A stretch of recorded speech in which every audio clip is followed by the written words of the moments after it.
तो हम आपको समझा रहे थे ध्रुव, यानी अंग्रेजी में इसको पी कहते हैं। पी को पी मतलब पोल, पोल मतलब ध्रुव, एफ मतलब फोकस, फोकस मतलब फोकस, सी माने सेंटर, सेंटर माने वक्रता केंद्र, और यह है आपका अनंत है। ठीक है बच्चों। तो गोलीय दर्पण के ध्रुव क्या है? तो ध्रुव देखिए क्या होता है। गोलीय दर्पण का जो बीच का जो पॉइंट होता है, बीच का जो पॉइंट होता है, बीच में जो होगा, जैसे वृत्त का जो सेंटर होता है, उसी को हम लोग क्या कहेंगे? वक्रता केंद्र कहेंगे। और ध्रुव क्या होता है? तो दर्पण के जो बीच में होगा, जैसे जैसे मान लीजिए अवतल दर्पण है, इसके जो बीच में होगा, इसके जो बीच में होगा, इस दर्पण के बीच में जो जगह है, उसको क्या कहते हैं? उस स्थान को हम लोग क्या कहेंगे? ध्रुव। ठीक है बच्चों। और इसको हम पूरा गोला मानकर अगर खींच दे, ऐसे कर दे ऐसे, तो इसका जो सेंटर हुआ, बीच में जो हुआ, इसका जो बीच में हुआ, उसको हम लोग क्या कहेंगे बच्चों? केंद्र कहेंगे, वक्रता केंद्र। हमको लगता है आप समझ पाए।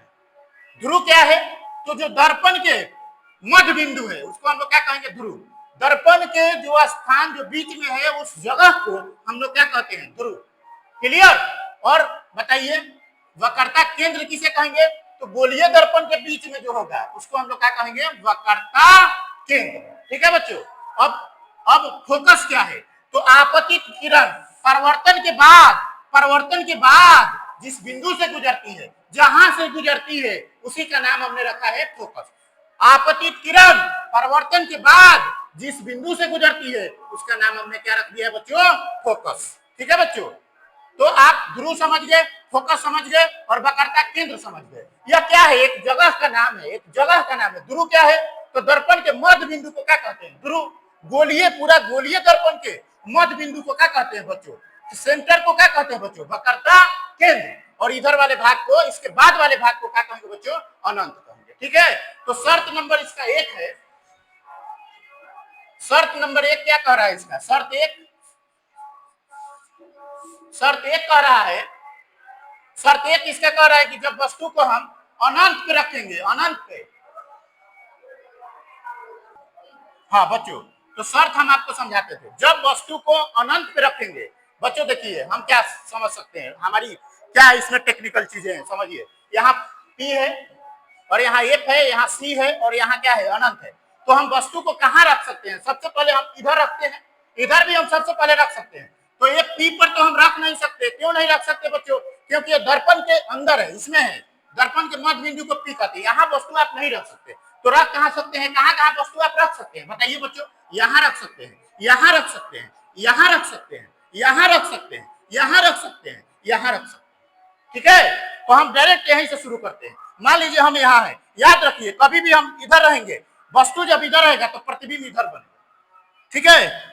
अब हम इधर से चलेंगे तो प्रतिबिंब उधर से चलेगा। ठीक है। तो वस्तु को हम अनंत पे, मान लीजिए कि हम किसी व्यक्ति से हम मिलना चाह रहे हैं, तो हम इधर से जाएंगे, वो इधर से आएगा। एक ऐसा भी जगह होगा जो दोनों आदमी मिल जाएंगे। ठीक है बच्चों।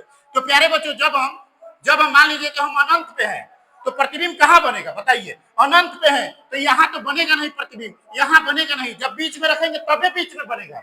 तो अनंत पे रखेंगे तो प्रतिबिंब कहाँ बनेगा बच्चों? फोकस पर। कहाँ बनेगा? फोकस पर। इतना याद हो गया आपको?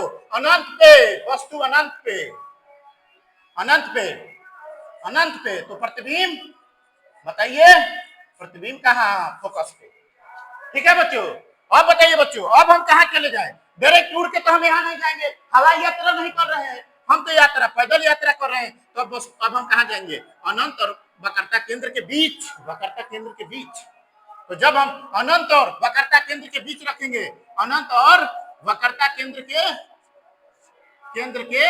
बीच, वक्रता केंद्र के बीच, अनंत और वक्रता केंद्र के बीच, तो उधर भी बीच। हम आपको सिखाए हैं कि आदमी इधर से जा रहा है, मान लीजिए एक ट्रेन इधर से जा रही है, एक ट्रेन उधर से आ रही है। ठीक है बच्चे।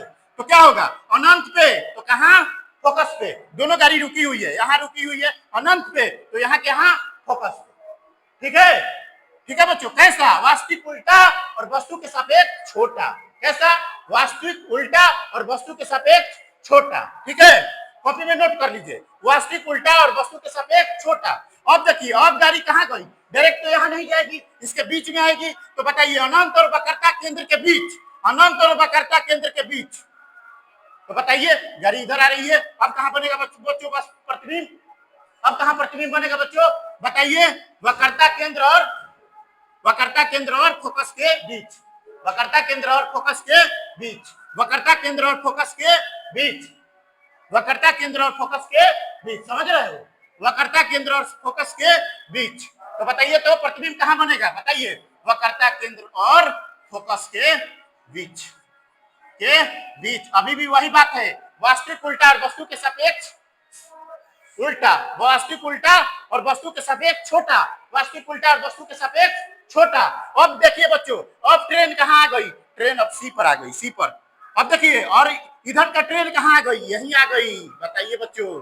तो बताइए अब वस्तु को 3 नंबर कंडीशन क्या कह रहा है कि जब वक्रता केंद्र पर रखेंगे, वक्रता केंद्र पर, वक्रता केंद्र पर, तो प्रतिबिंब भी कहां बनेगा, वक्रता केंद्र पर, वक्रता केंद्र पर। प्रतिबिंब भी कहां बनेगा बच्चों, वक्रता केंद्र पर।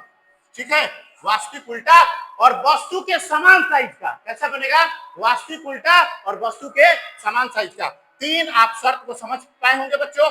अगले 3 शर्त हम अगले वीडियो में लेकर आ रहे हैं। बहुत बहुत धन्यवाद बच्चों। अगर वीडियो अच्छा लगे तो अधिक से अधिक लोगों के पास शेयर करें और चैनल को सब्सक्राइब करें। फिर मिलते हैं नेक्स्ट वीडियो में।